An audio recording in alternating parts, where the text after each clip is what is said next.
there is in this week's Parsha, there were a lot of dramatic points in this week's Parsha. In my Shabbos message, I'm going to talk about what I think is probably one of the most dramatic things in this Parsha. The fact that the Parsha starts. Last week's Parsha started with Yosef on the top. It was his father's beloved child. He ended up with him in prison. This week starts with him in prison and ends up that he's in the end of the Parsha. He's the second in command in Mitzrayim. It's just an incredible up and down. And how did that happen? And I think it's a very beautiful idea. But I want to focus on something now, which is that when the brothers came back to Yaakov, after being down in Mitzrayim the first time, losing one of their brothers because he was accused of stealing, the king keeps him, and then they come back to their father. And they say to their father that the king has demanded that we bring our youngest brother down. And if we don't bring our youngest brother down, so then we're going to be in a lot of trouble. So the father, of course, Yaakov says no, he's not going to do this. So Reuvain turns to his father in verse 37, chapter 42. He says to Vayomer Reuvain alaviv. Reuvain says to his father, Lemor eshnei bonai tomis. He says, Dad, if we go down there without him, we're going to be in a lot of trouble. So I'm giving you a guarantee. My two sons you can kill. Im lo avienu elecha, if I don't bring Binyamin back to you. To know so al yodi v'ani ashivenu elecha. Give him to me. Let me be responsible for him, and I will bring him back to you. What a dramatic, incredible thing that a brother says about a brother. Especially brothers that had shown an ability to be able to support a brother, to be able to turn to his father and say to him, listen, you can kill my two kids.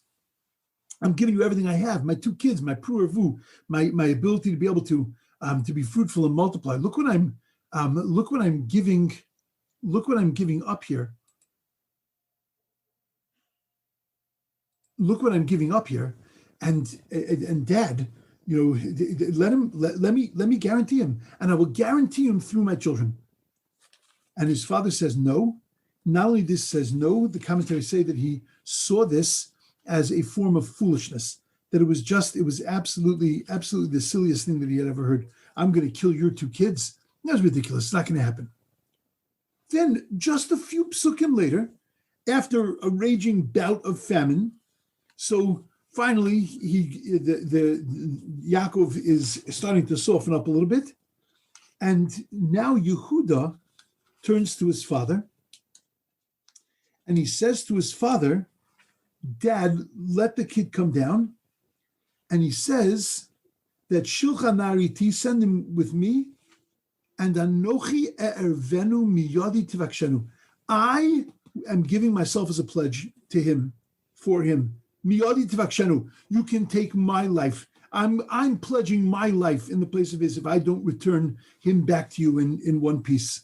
Im lo havi osiv elecha v'tzaktiv lefanecha, and I don't stand him up in front of you. V'chatasi lecha kol hayamin, and I will have sinned against you for all of my days. And Rashi throws in two simple words from the Medrash, Olam Haba, that he was pledging his Olam Hazeh and his Olam Haba, his this world and his next world, as a guarantee that he was going to bring his brother back. And his father accepted it. Didn't call him a fool, didn't say no. What in the world was the difference between the pledge of the first brother, between the pledge of Reuvain and the pledge of Yehuda? It was gorgeous what Reuvain did. It was stunning what Reuvain did. It was no less stunning than what Yehuda did. He was pledging his family. He was pledging his very life, his very offspring. Yehuda pledged himself. What was the difference between the two pledges? That's problem number one. To understand this, I want to bring up a medrash that we've spoken about before, which is that when God wanted to give the Torah to the nations of the world, he went around to every nation. When he wanted to give it to the Jews, he went around to every nation, and he asked the nations if they would take the Torah. So he went to the first nation and said, will you take the Torah? So the nation said, what's in the Torah? So God said, it says you can't steal. Oh, no, you can't steal. We can't take that. And then he goes to the next nation and says, what about the Torah? The next nation says, what does it say in the Torah? God says, you can't murder. Oh, you can't murder. We live by a sword. We can't accept the Torah like that. And he went, to nation by nation, and everybody said no. Until he came to the Jews, and the Jews said, Na'aseh v'nishma. We've heard this medrash many times. I've spoken about this medrash many times, but there's a tremendous question on the medrash. The question on the medrash is that Why would they say no? When he went to the first nation and said to the nation, will you take the Torah? And the nation said, no, I'm not going to take the Torah because it says you can't kill. Hello, you can't kill anyway. You got the 7 Noachide laws already on the books. You're already bound to the 7 Noachide laws. You can't kill. So what difference does it make that it says in the Torah you can't kill? Why would that make it, oh no, I can't take Torah, it says you can't kill. It already says you can't kill. You're already bound by not killing. The same as not stealing. As not stealing. When it says not stealing is in the 7 Noachide laws. So what do you mean the nation looks at it and says, oh, we can't take the Torah because it says don't steal? Hello, you're already duty bound not to steal because you have the Shavim Mitzvah Noach. Yeah, the 7 Noachide laws. So why would they push away the Torah just because it says those things which they are already bound to? And the second problem that I have with that medrash is that if you think about it, when did they get the 7 Noachide laws? God came to Noah and he gave him the 7 laws. How come there wasn't like a Maimed Har Sinai? There wasn't some kind of Sinaitic ceremony? There wasn't kind of a public declaration to the nations of the world, this is what you are bound to, a little revelation. They would have their own holiday of Shavuos, to commemorate the fact that God gave them the 7 Noachide laws. Like there was no public pronouncement of the 7 Noachide laws. They showed up in our Torah, happy birthday. You got to keep these. But there was no event. How come there was no event? There was no giving of the 7 Noachide laws. So I think we have to understand that what were the 7 Noachide laws? What was the concept of the 7 Noachide laws? They were rules. It was the system that you had to live in the world. It was unilaterally imposed on the nations of the world that this is the price, the cost of living in this world. You want to live in this world, you got to follow these rules. There was nothing more than just a following, a loyalty, that this is what the God of the world commanded and demanded, to exist civilly and well in this world, and therefore that's what we're going to do. The Torah is not that at all. The Torah is a personal commitment. It's a lifestyle. We say that when we stood at Mount Sinai, everything that we accepted, we're called mushba v'oimed. We are sworn true and hard to those things. We're committed to those things, because when we stood on the foot of Mount Sinai, we said Nasa v'nishma, we didn't merely accept a code upon ourselves. We committed ourselves to God, and we committed ourselves to make sure that not only would we stay committed to God, but that everybody else would stay committed to God.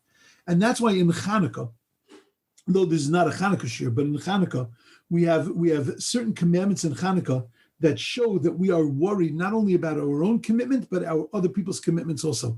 We have a concept that if you have two houses, if you have one house that has two streets on either side of the house, that you have to light at both openings so that nobody should chas v'shalom think that you're not lighting lights, because we have a commitment to each other. We know that on Hanukkah, if you see somebody else's lights, then you can say a bracha if you can't light at home, and you see somebody else's lights. There's a discussion in the Talmud as to whether you can make a bracha and fulfill your obligation that way. How could you fulfill your obligation? The person didn't have you in mind, but because on Hanukkah we are committed completely to each other, because that was one of the things that the Syrian Greeks tried to destroy from us. The Syrian Greeks tried to take away from us that sense of community, that sense of connection to each other. They made us write on the horns of an ox, that we have no portion in the God of Israel. What that means is that we were saying that not only am I not going to be committed to Judaism, but I'm going to make sure that you're not going to be committed to Judaism also. Because that's what Har Sinai was. Har Sinai was a commitment to God and a commitment to the Torah.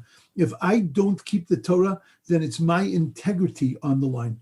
The nations of the world were willing to play house rules, right? They were willing to, if these are the house rules, then we'll play by the house rules. These are the rules. Can't kill, can't steal. Okay, fine, I'll play by the rules. But they weren't willing to make that commitment. They weren't willing to take themselves and commit themselves to a lifestyle, to commit themselves to an entire way of thinking, an entire way of existing. Maybe that was the difference between Reuvain and Yehuda. Reuvain wasn't accepting responsibility. He was just setting up a set of consequences. He was setting up the rules of that game. And the rules of the game are that if I don't come back, I lose my 2 kids. He didn't want to be bound by taking responsibility that I promise you myself, I'm going to give up everything. I'm going to give up my life in this world, my life in the next world, because he wasn't making a personal commitment. He was setting up a set of rules. Yehuda, on the other hand, was making a personal guarantee and a personal commitment. I commit myself. I'm taking personal responsibility. And this is what I'm committing myself to do. And that was why Yaakov accepted Yehuda's offering and not Reuvain's, because he smelled it. He recognized Reuvain's, as beautiful as it sounded, he was unwilling to make a personal commitment. Yehuda was giving himself completely over to what he was committing himself to. I wish I had more time to develop this, but think this out, because this is so fundamental. It so much speaks to our commitment to Torah and mitzvos. For many people, it's the rules by which we live our life. You can't take it away from me. You can't tamper with it. This is how I live my life. However, it's not necessarily a personal commitment. It's not necessarily that I am all in and completely committed to it and measure my integrity by it. It's something I do.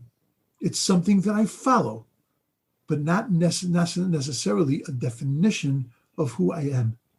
Yehuda taught us the foundations of Torah, that it's not just this is what I do, but it's that this is who I am. This is my definition. This is what I am completely and totally committed to.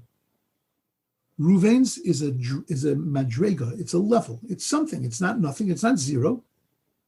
But Yehuda's is the goal that we're trying to reach a place where we are not just doing the things that we do, but we are completely committed to the things that we do.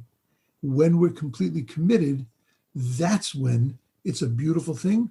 That's when it's acceptable to Yaakov, and that's when it becomes a beautiful offering to God.